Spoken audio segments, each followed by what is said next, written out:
हा जो व्यक्ती आहे त्याच्या फायनान्शियली असू द्या, बिझनेसमध्ये असू द्या, नोकरीच्या ठिकाणी असू द्या, त्याला कामांचं थोडंसं बर्डन आहे. त्या बर्डनामुळं तो व्यक्ती तुम्हाला प्रॉपर वेळ देऊ शकत नाही आहे.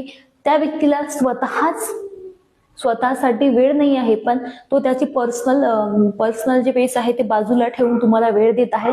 तर तुमचं काम आहे की त्या व्यक्तीला समजून घेणं, त्या व्यक्तीला इमोशनली सपोर्ट करणं, त्या व्यक्तीच्या कामाबद्दल त्याला अप्रिशिएट करणं. तुमचा जो पार्टनर आहे हा लॉयल आहे, हार्ड वर्कर आहे, इमोशनल आहे आणि एक म्हणजे तो तुमचं अजिबात अटेन्शन सिकर नाही आहे आणि केअरिंग आहे. म्हणजे फॅमिलीची पण छान काळजी घेतो आणि तुमच्या रिलेशनची पण चांगली काळजी घेतो.